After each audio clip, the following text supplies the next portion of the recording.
Zone ভিত্তিক খেলার এই অনুষ্ঠানের সম্মানিত সুযোগ্য চেয়ারম্যান সাহেব মহোদয় সহ এখানে যারা আমরা শিক্ষকমণ্ডলী উপস্থিত আছি, সাংবাদিক এবং শিক্ষার্থীবৃন্দ, সবাইকে আমার অন্তরের সালাম শুভেচ্ছা। আসসালামু আলাইকুম।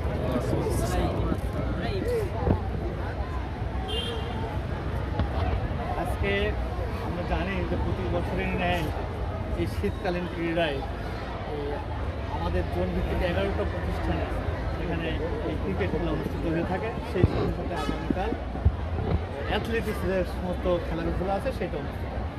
তো এই খেলার আজকে এই অনুষ্ঠানটি মানে একটু দীর্ঘায়িত হওয়ার কারণে আমি সবার কাছে একটু ক্ষমা চেয়ে নিচ্ছি। আসলে আমার একটু লজ্জা লাগতেছে যে আমি সেদিনকে 2.5 ঘন্টা ধরে আটকায় রেখেছি। তো আমি ব্যক্তিগতভাবে একটু ক্ষমা করতে হয়। এখানে স্কুলের শিক্ষক সহ শিক্ষার্থী তারা নিজেদের শিক্ষার্থীদের খেয়াল রাখবে এবং মাঠের শালীনতা বজায় রাখবে এবং ভাষার শালীনতা বজায় রাখবে এবং যারা রেফারি বিশেষ করে কী বলে দায়িত্ব পালন করবে তারা নিরপেক্ষতা বজায় রাখবে এবং শিক্ষার্থীরা তাদের প্রতি সর্বোচ্চ শ্রদ্ধা দেখাবে, যাতে ভাষাগত কোনো প্রকার শালীনতা আমরা না হারাই। আমি আর কথা বাড়াচ্ছি না, সবাইকে ধন্যবাদ। খেলার সংক্ষিপ্ত নিয়মটা আম্পায়ার, প্রধান আম্পায়ার যিনি, নিয়মটা বলে দিই, তারপরে খেলা করো। খেলা আন্তর্জাতিক নিয়মে হবে, এলবি আউটটা থাকবে না। আর আম্পায়ারের সিদ্ধান্ত চূড়ান্ত হবে। আর তোমরা তো খেলার আগে তোমরা সবাই ছাত্র, কোনো রকম মুখ খারাপ বা কোনো অশ্লীল আচরণ করলে একটা পিলান্টির গান থাকবে। বিষয় 7 নম্বর মহারাজপুর ইউনিয়নের সম্মানিত সুযোগ্য চেয়ারম্যান জনাব খুরশিদ আলম মিয়া। আউযুবিল্লাহি মিনাশ শাইতানির রাজিম, বিসমিল্লাহির রহমানির রহিম। জোনভিত্তিক আজকের এই খেলার উদ্বোধনী অনুষ্ঠানে আমাদের মাঝে উপস্থিত আছে প্রতিষ্ঠানের প্রিন্সিপাল সাহেব, আমাদের পার্শ্ববর্তী এমকে মাধ্যমিক বিদ্যালয় এবং দলডাঙ্গা ইব্রাহিম মাধ্যমিক বিদ্যালয়, ইব্রাহিম না, সকল আগত শিক্ষক মণ্ডলী এবং দুই স্কুল থেকে আগত আমাদের অত্যন্ত শ্রেষ্ঠপদের যে সকল শিক্ষার্থী, সকলের প্রতি উপস্থিত অন্যান্যরা যারা রয়েছেন, সকলের প্রতি সালাম জানাচ্ছি, প্রণাম জানাচ্ছি। তো ইতিমধ্যে বিশেষ করে খেলা যিনি পরিচালনা করবেন, ওনার বক্তব্যের মধ্য দিয়ে আমার মনে হয় দুই পাশে যারা খেলোয়াড় হিসেবে যারা অংশগ্রহণ করার জন্য প্রস্তুত রয়েছে তারা শুনেছে। এটাই খেলার নিয়ম। আমাদের প্রিন্সিপাল সাহেব বলেছেন তোমাদের স্কুলের স্কুলের শিক্ষক মণ্ডলী এসছেন, ভালোটা মন্দটা তারাও আর্গুমেন্ট করতে পারবে, কিন্তু বিশৃঙ্খল পরিবেশ কোনো কিছু হয় এটা কিন্তু করা যাবে না। আর যারা তোমরা ছাত্র যারা আজকে অংশগ্রহণ করবে তাদের কাছে বিজয়টা বিরাট উল্লাসের বিরাট কিছু এটা মনে করা যাবে না। এখন তোমাদের যে বয়স, এই বয়সের মধ্যে তোমাদের এইটা এখন অনুশীলন করার বয়স, শেখার বয়স। এখন ছাত্র হিসেবে লেখাপড়া শিখছো যেভাবে, খেলাধুলোটাও কিন্তু ঠিক অনুরূপভাবে তোমরা শিখতে চাইবে। তো শুধু খেলাধুলোই ভালো হলেই কিন্তু একটা ভালো প্লেয়ার হওয়া যায় না। অনেক নামি দামি প্লেয়ার আছে যারা অত্যন্ত ভালো কিন্তু ব্যবহার খারাপ। তো সেই ব্যবহার খারাপের কারণে অনেক ভালো ম্যাচ থেকেও কিন্তু সে বঞ্চিত হয়ে যায়।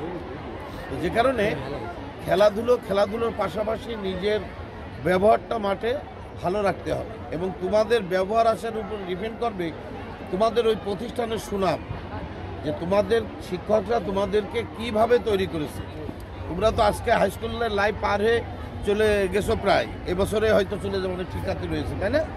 তাহলে এই যে 6 হইতে এসএসসি ক্যান্ডিডেট তোমরা, এই 5টা বছর যে তোমাদের শিক্ষকরা তোমাদের পিছিয়ে যে শ্রম দিয়েছে, আসলে তোমাদেরকে কতটুকু মানুষ করতে পারলো, তোমরা কতটুকু তাদের সেই শিক্ষকদের সম্মানটা তোমরা ধরে রাখতে পারলে, এইগুলো দিয়েই কিন্তু তার প্রমাণ হয়। আজকে যদি তোমরা এখানে খেলার মাঠে উপস্থিত না হতো, তাহলে তোমরা কিন্তু শুধু ইব্রাহিম মাধ্যমিক বিদ্যালয় এবং আমাদের এমকে মাধ্যমিক বিদ্যালয় পর্যন্তই সীমাবদ্ধ ছিল। তো এখন এই যে তোমাদের লাইফে কিন্তু শুরু হয়ে গেছে গণ্ডি পেরিয়ে যাওয়া, তাই না? এই স্কুলে এখন খেলার মাঠে উপস্থিত হওয়া মানে কি, তোমরা নির্দিষ্ট গণ্ডি থেকে বাইরে চলে এসছো।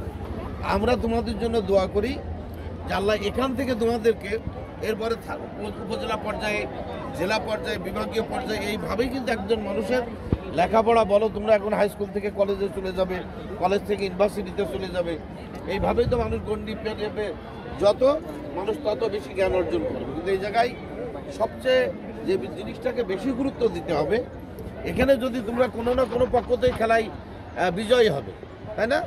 কোনো না কোনো পক্ষ তো হবে, এক পক্ষ হারবে। এই হেরে যাওয়াটা আসলে বিরাট কোনো লজ্জার না। তোমরা যে এখানে অংশগ্রহণ করেছো এইটা হচ্ছে মূল বিষয়, কারণ এখন তোমরা তো শিখছো এবং কেউ না কেউ এখন বিজয়ী হবে। কিন্তু যদি তুমি হেরেও যাও, তোমার আচার আচরণ যদি ভালো থাকে ওই টিমের প্রতি, এখানে তোমাদের শিক্ষকরা আসছে, আমাদের এই স্কুলের শিক্ষকরা রয়েছে, কলেজের স্কুলের শিক্ষকরা রয়েছে, তোমাদের সাথে আরও একটা স্কুলের শিক্ষকরা রয়েছে, সকলেই যদি তোমাদের টিমের সকল সদস্য যারা খেলোয়াড় হিসেবে যারা ময়দানে থাকবে, যদি সবাই তোমাদের আচার আচরণে ব্যবহারে যদি ভালো বলে, এটাই কিন্তু তোমাদের বড় অর্জন। আর এখানে যদি তুমি কোনো ফেতনা সৃষ্টি করো, একটা খারাপ পরিবেশ হয়, এরপর তুমি যদি জয়ী হও, তাহলে যদি তোমার এই আচার আচরণগত দিকটা ভালো না হয়, তাহলে কিন্তু তুমি একটা বেয়াদব ছেলে হিসেবে আখ্যায়িত হবে। বলবে খেলাটা ভালো করে, কিন্তু ছেলে তো আচার আচরণ ভালো নেই। এই জন্য তোমরা আমাদের সন্তানের মতো, আমরা চাই যে তোমরা ভালো খেলে বিজয়ী হবে। এবং আমাদের আম্পায়ার যে কথাটা বলেছেন, তোমরা শতভাগ নিশ্চিত থাকো যে এখানে শতভাগ তার পক্ষ থেকে আমরা সবাই ভুল করি। আমাদের যে সকল শিক্ষকরা রয়েছে তারাও তাদের কাজে ভুল করে, সংসারে, স্কুলে, কলেজে, দৈনন্দিন জীবন ভুল হয়। তোমরা যারা লেখাপড়া করছো তোমাদেরও ভুল হয়, তাহলে আম্পায়ারের দায়িত্ব পালন করবো, ওরও ভুল হওয়া স্বাভাবিক। কিন্তু সেই ভুলটা যেন কারোর পক্ষপাতিত্বমূলক আচরণ তার না হয়ে যায়, এটা